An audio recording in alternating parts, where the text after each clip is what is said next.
Well, hey, thank you all for coming. This is a continuation of something that I did last January. I had more content there than I had time to present, so I cut some stuff out. So this is an opportunity to go over the second half. I was really overwhelmed by how well the first one did with regards to the YouTube video.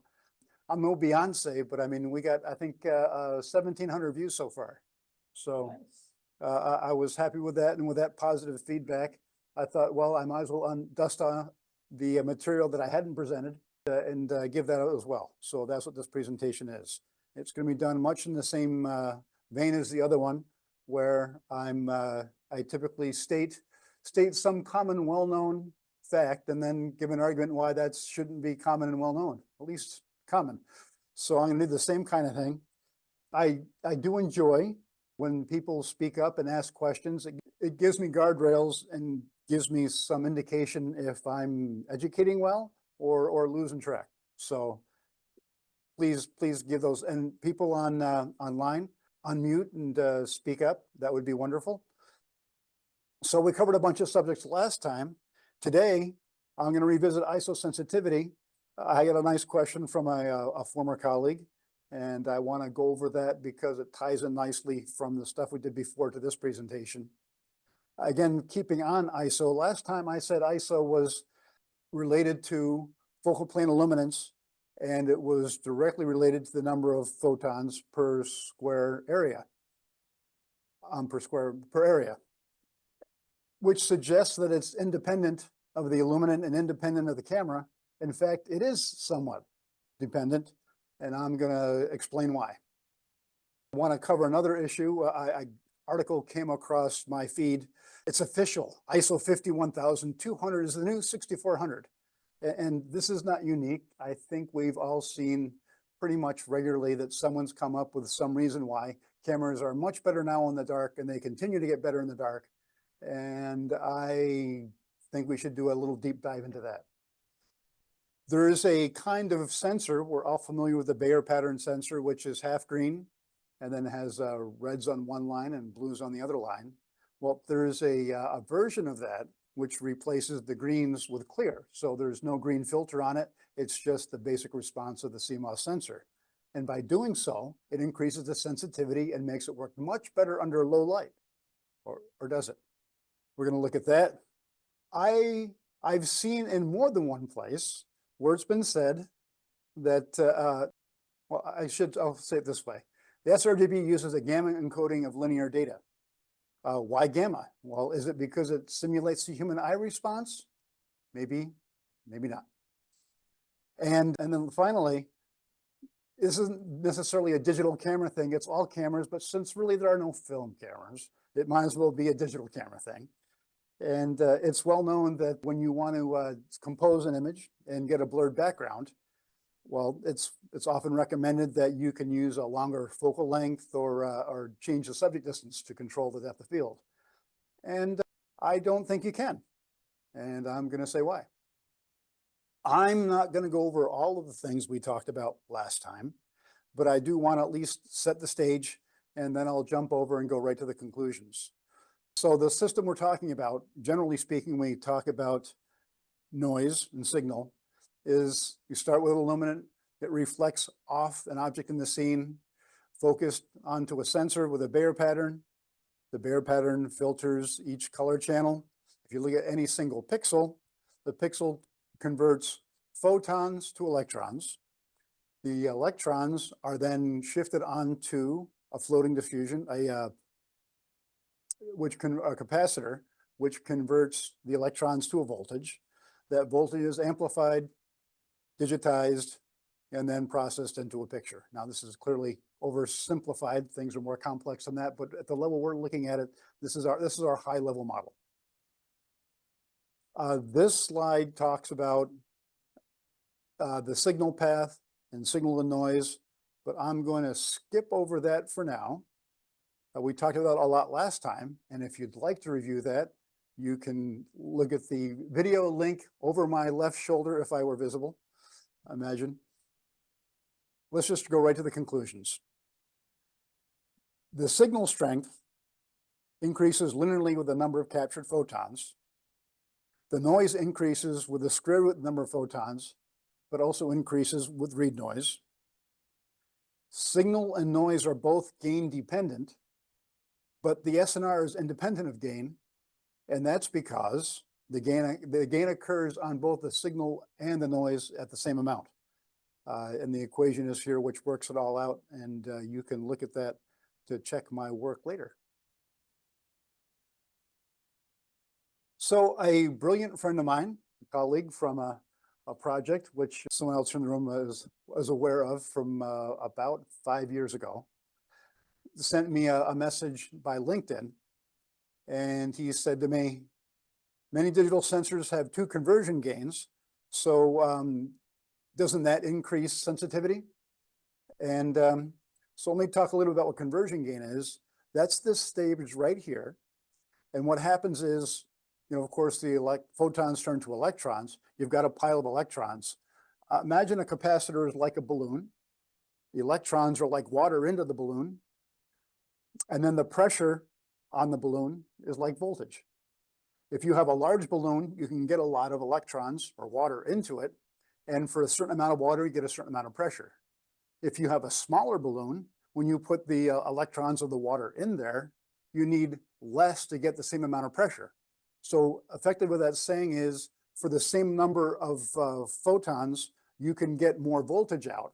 And since you're getting more signal for the same amount of input, isn't that increasing sensitivity? That's a great question. So when I talked about sensitivity last time, I said that sensitivity was based upon the Wikipedia definition, which is the probability of a positive test result conditioned on the individual truly being positive, or in other words, it's the probability of detecting something in a scene, given that object really exists in the scene. And you can see the graphic here. So for example, here's an H right around there. What's the probability that you can see the H there or in there? And of course, that's a function of the signal to noise of the image. If I were to take this image and say, let me multiply it by 100, well, am I increasing its signal to noise? Well, no, it's getting brighter. I'm getting more signal, but I'm also getting more noise. So the result overall is no change in SNR. So sensitivity is not a difference in the signal level. It's a difference in the SNR. And so the conversion gain amplifies both the photon shot noise and the signal level. And as a result, it doesn't increase the SNR. Actually, it does a little bit, and my friend deserves credit. There can be some read noise which occurs independently of the gain, and so it sees a different gain. So there can be a small thing, but if you remember what we looked at last time, I showed that at an 18% gray, read noise on most systems, on a decent system, dominates at an 18% gray at around ISO 500,000. So read noise is not a significant port. The really big contributor to image noise is photon shot noise. So does conversion gain improve sensitivity? It does increase the signal for a given amount of light, but sensitivity in terms of the ability to detect something in a scene, it does not. So I thank him for asking that question, because it helps bring back and tie this all together. So last time I said that ISO is not sensitivity, but ISO is based on the average focal plane illuminance, which if you know the average focal plane illuminance, you should be able to say, well then, Wayne, if you can say that, then you can probably tell me how many photons per square micron. And because I wanted to be right, I decided I was going to figure that out. And I found it was a very hard thing, because the answer really depends on things other than just pure photons raining down. The reason why is because H sub A is a photometric quantity. And being photometric, it's a number based upon how bright light looks to a human. Well, cameras have their own view of how bright things look to them. And because of that disparity, there's a difference between the two. For example, here is an example of a spectrum of D65, and it contains 1 watt of energy between about the spectral response of a sensor.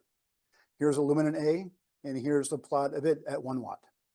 When we multiply it by the phototopic efficiency function to convert it from watts to lux, 1 watt of D65, if you integrate this curve, multiplying this curve times this curve, gives us 206 lux.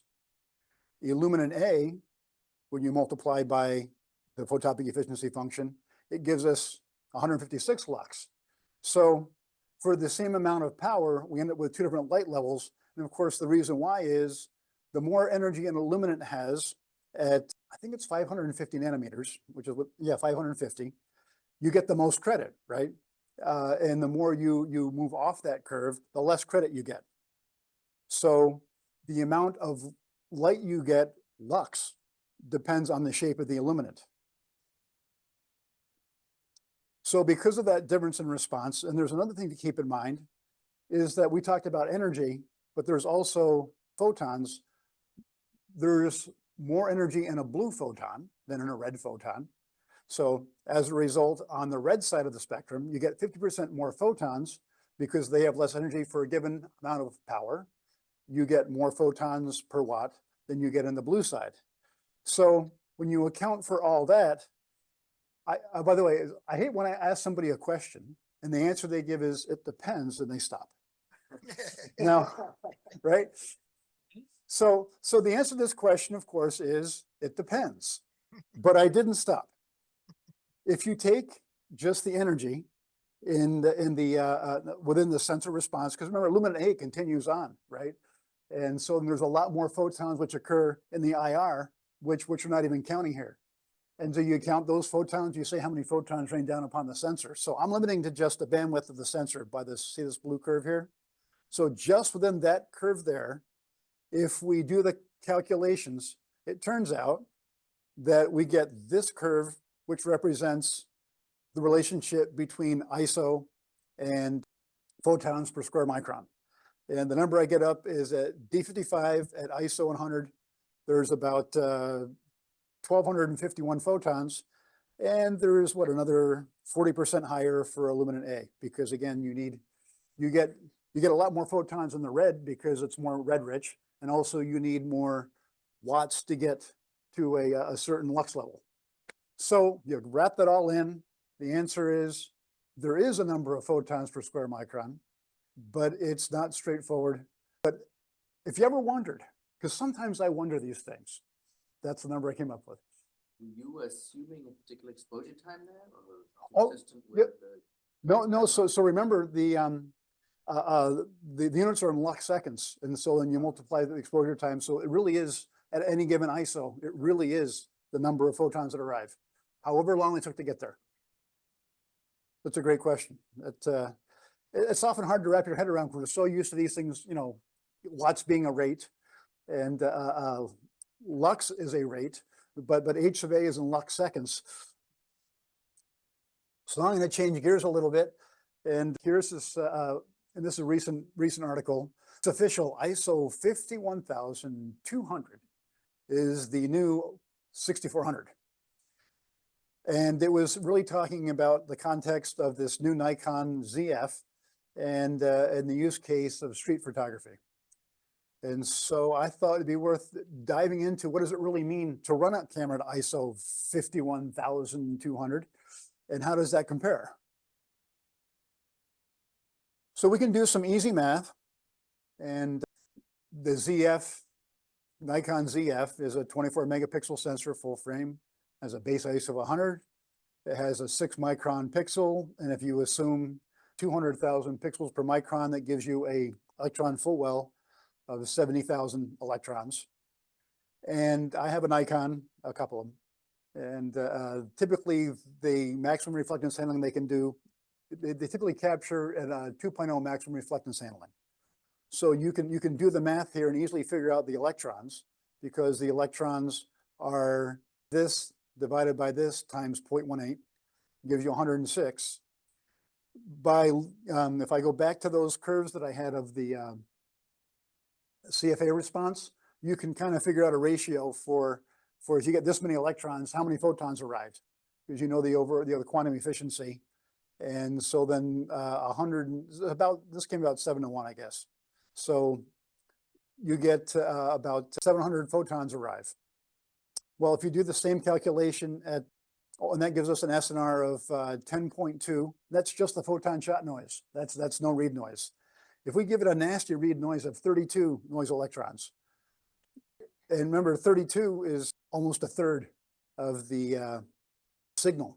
So I added in a lot of that's noisier than you'd expect. It only drops to 8.8. We do the same kind of calculation at ISO 51,200. We get 12.7 electrons at a mid-level gray, which means we have an SNR of 3.6, which is really low. But not to take my word for it, I thought I'd sim up some images, and my sim process is I take this image in sRGB, I linearize it doing an inverse sRGB curve. I convert it to camera primaries by multiplying it by the inverse of the color correction matrix. Then I divide out the white balance to get us back to camera response values. I do a CFA sampling, and then I scale this to a code value of electron space, depending on what I want to work in. Then I add photon shot noise and read noise. So the photon shot noise will be applied at the rate of the square root of the number. And then I add the read noise on top of that. And then I take that CFA image and I put it through a very simple CFA reconstruction path, which adds in the white balance, does the color correction, does the CFA interpolation, and applies the gamma at the end. There's no sharpening and there's no noise processing. These images are downsized somewhat. These were born at 1K by 1K, and this display, I'm assuming, is an HD. So they're a little slightly downsized, but this is what it looks like. Here's what a 3.6, so this would be the equivalent of an ISO 51200 without any noise processing. So that's how that looks. Here's our ISO 6400 with 0 read noise, and as expected, when we add in the read noise, it drops from 10 to 8.8. Not all that different. So far, I'm having a hard time believing that this, now keep in mind, this is just read noise. This is the perfect sensor. You can't do any better than this. You're stuck with the photon shot noise. You can't get rid of that. So this is just based on that no camera read noise. If I compare that to a ISO 6400 with gobs of read noise, so far we can conclude that it's probably not the sensor that made the difference. So if it's not the sensor, is it the processing path? Is it possible that the image noise was mitigated by image processing? Well, if I look at the picture he included in the article, 700 photons arrive. Well, if you do the same calculation and that gives us an SNR of 10.2, that's just the photon shot noise. That's no read noise. If we give it a nasty read noise of 32 noise electrons, and remember 32 is almost a third of the signal. So I added in a lot of that's noisier than you'd expect. It only drops to 8.8. We do the same kind of calculation at ISO 51,200. We get 12.7 electrons at a mid-level gray, which means we have an SNR of 3.6, which is really low. But not to take my word for it, I thought I'd sim up some images, and my sim process is I take this image in sRGB, I linearize it doing an inverse sRGB curve. I convert it to camera primaries by multiplying it by the inverse of the color correction matrix. Then I divide out the white balance to get us back to camera response values. I do a CFA sampling, and then I scale this to a code value of electron space, depending on what I want to work in. Then I add photon shot noise and read noise. So the photon shot noise will be applied at the rate of the square root of the number. And then I add the read noise on top of that. And then I take that CFA image and I put it through a very simple CFA reconstruction path, which adds in the white balance, does the color correction, does the CFA interpolation, and applies the gamma at the end. There's no sharpening and there's no noise processing. These images are downsized somewhat. These were born at 1K by 1K, and this display, I'm assuming, is an HD. So they're a little slightly downsized, but this is what it looks like. Here's what a 3.6, so this would be the equivalent of an ISO 51200 without any noise processing. So that's how that looks. Here's our ISO 6400 with 0 read noise. And as expected, when we add in the read noise, it drops from 10 to 8.8. Not all that different. So far, I'm having a hard time believing that this, now keep in mind, this is just read noise. This is the perfect sensor. You can't do any better than this. You're stuck with the photon shot noise. You can't get rid of that. So this is just based on that no camera read noise. If I compare that to a ISO 6400 with gobs of read noise, so far we can conclude that it's probably not the sensor that made the difference. So if it's not the sensor, is it the processing path? Is it possible that the image noise was mitigated by image processing? Well, if I look at the picture he included in the article, first of all, the picture is 1/50th of the native sensor resolution. So if you just do dumb pixel averaging together, that gives us increases the SNR to about 25. If you also look at the picture, it's also relatively underexposed. So being underexposed, I'm guessing about a stop. So that gives us an SR up to 42. And if I take the images on this page right here, 512, and I downsize it by the same factor, sorry it's so small, but you know, it looks a lot less noisy. So while it's impressive, the image quality of this image, and no doubt that is impressive, at ISO 5200, and those of us who've been doing this for a long time, the idea of imaging at ISO 51200 would be unrealistic. I don't know for sure, but it wasn't mentioned that there was any. I don't know what. You're right, because cell phones have got these fun techniques for image combination. The article didn't mention that, and I don't know if this DSLR has that feature. So that's a possibility. So what I'm going to say is, while impressive, it's doubtful that 51200 is as usable as cameras of ISO 6400 of the recent past. And any improvement that occurs in image processing will not probably come from the sensor technology. So now let's look at the RCCB sensor. And as I said earlier, that's taking a basic Bayer pattern sensor, taking out the greens and putting in white. And in doing so, it increases the signal to noise in low light. Or does it? Well, it turns out when you expose the clear colors, that means that the clear are getting more signal, but you're underexposing the G's and B's to be a third of what the green is, roughly. That plus the matrix terms become huge. So you get noise amplification from the white balance terms and from the matrix terms. And when you put it all together, using the same light level, the noise value actually is 4.3 on Luma higher than it is with an RGB sensor. And as someone once said, I'm from Missouri, show me. Here is an RGB image. It's white balance, of course, using a unity matrix. And let's compare that to an RCB using a unity matrix. I'm going to flip back and forth here a little bit and pay attention to the noise. Ooh, wrong way. Okay, so there's one level of noise.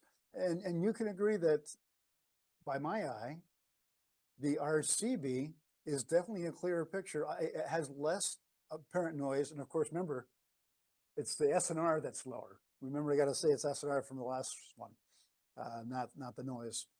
But the appearance of noise is higher on the RGB versus the RCB, which is to be expected.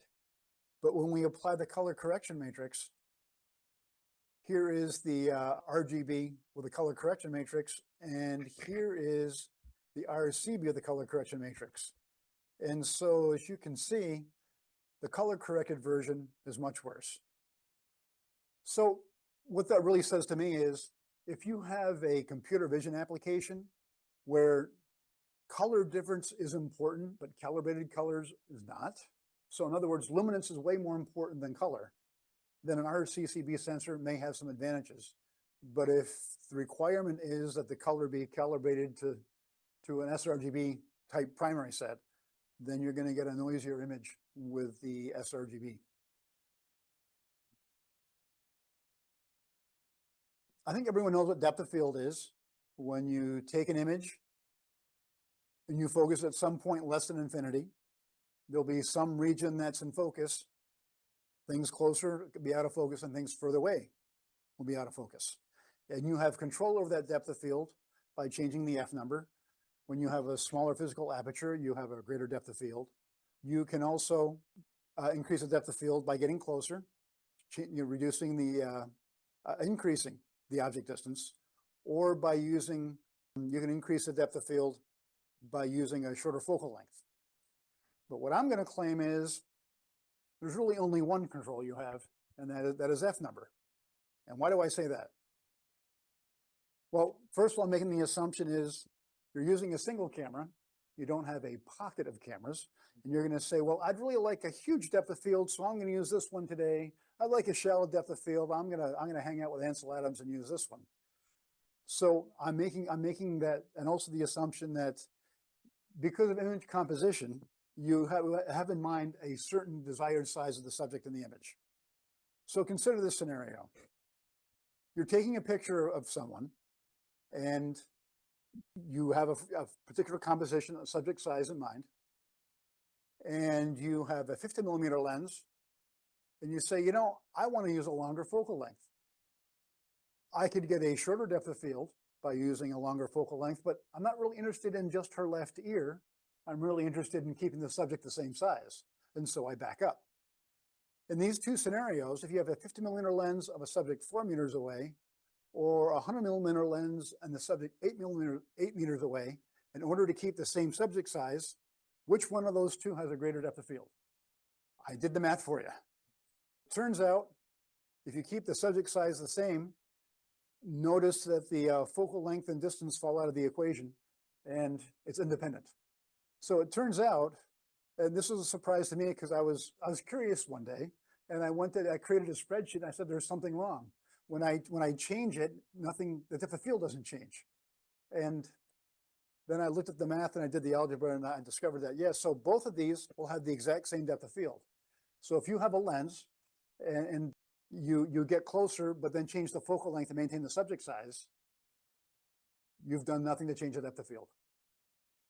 The only way to change the depth of field is with F number. So now you can take some of those lenses out of your bag. So I read this somewhere, and I won't say where, but somewhere else I read, and I found this quote here from pyimagesearch.com, which it said, we apply a gamma correction, a translation between the sensitivity of our eyes and sensors to a camera. And I've heard it said, in fact, why do you use the gamma curve? Why that shape? And it's also well known that many image editing applications work on sRGB data. In fact, pretty much all the ones from early on just use sRGB data as is, without even acknowledging the fact that it had a color space or it had a nonlinearity. It just multiplied, divided. In fact, it was frustrating because the controls that were used to modify an image were identical to those found on a TV, as though the problems you were having were demodulating a TV signal, not problems with exposure and white balance, right? A tint control is for a phase error in your receiver, and I don't think we ever really had a phase error in our receiver and digital cameras, right? So the reason for the gamma curve is because a CRT monitor intensity is controlled by a voltage, and the intensity of the light that comes out of the monitor is a power function in response to that voltage. So the monitor response is this.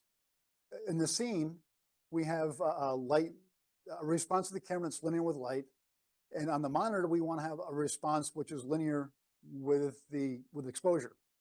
So in order to compensate for that, we throw a gamma curve this shape, which concatenated with a curve this shape ends up being a null, and you get a linear response out. Now, saying that gamma encoding is a human visual response is not all that wrong, right? Because at L star, the human response is a L to the 1/3 power, right? Which is a gamma of 3. And so the human visual system has a gamma of 3. sRGB gamma is 2.2. They're kind of the same kind of shape, almost the same kind of power. So they were close, and the comment isn't all that far off, but it was off for the wrong reason. In fact, Charles Point in his book calls this the happy accident. And the fact that these imaging applications work as well as they do is because we are in nearly a visual space.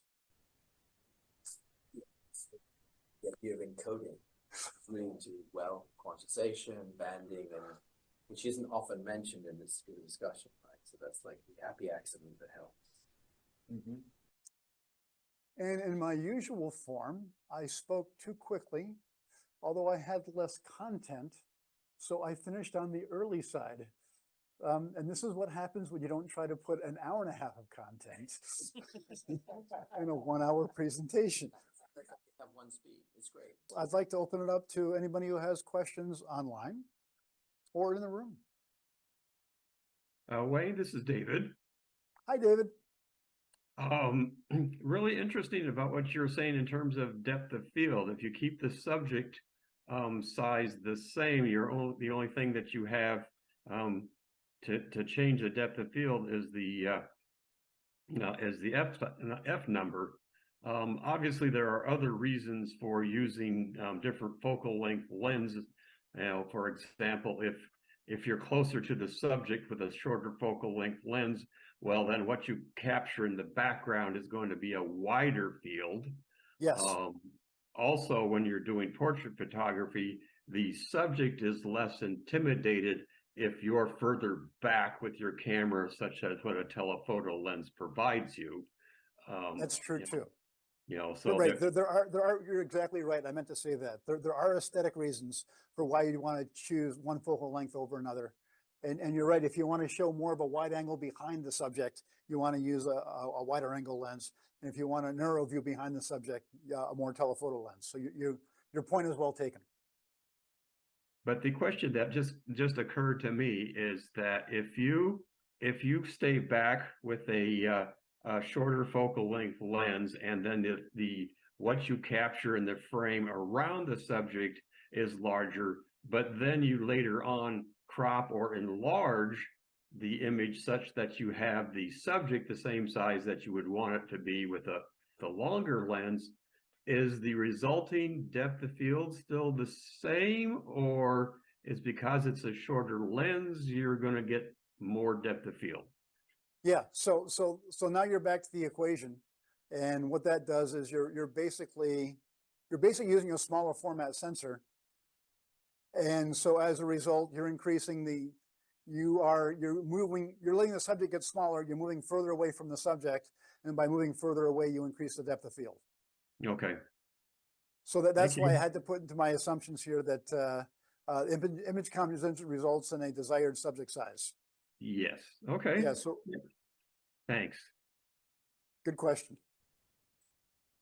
Well, there's a perspective aspect to it as well, right? If I'm taking a picture of you at 2 feet, right, your nose is going to look big relative to your I face. beg your pardon.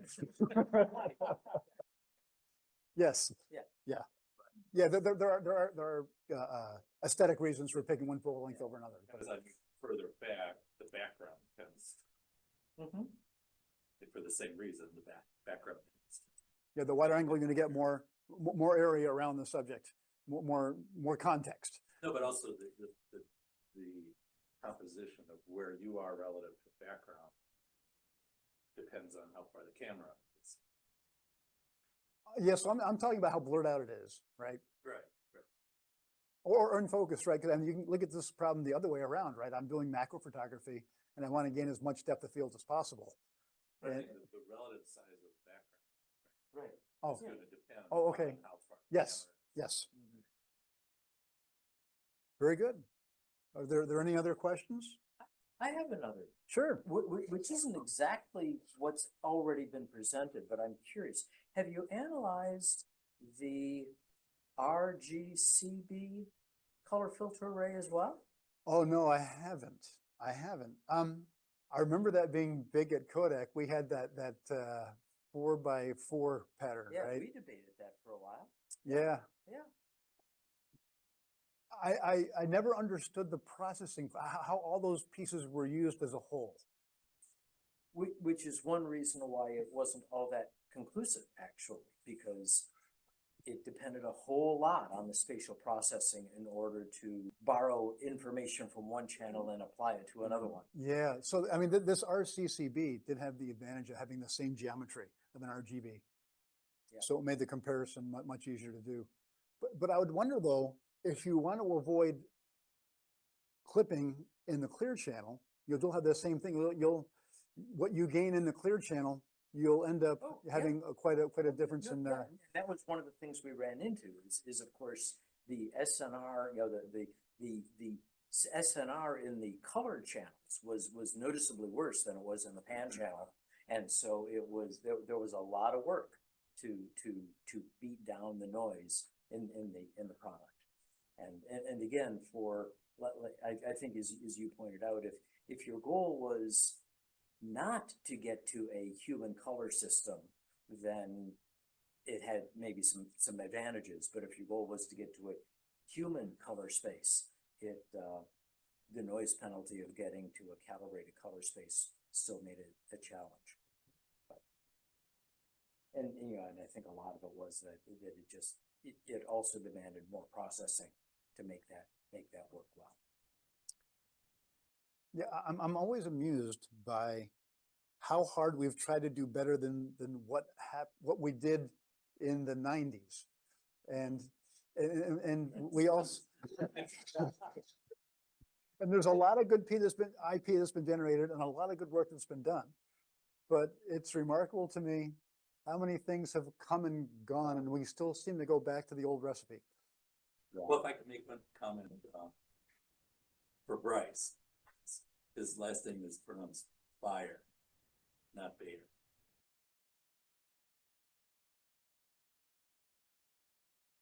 And it is interesting that he had the first pick of what color filters to use, and a bunch of us have patents on other alternatives. Yeah.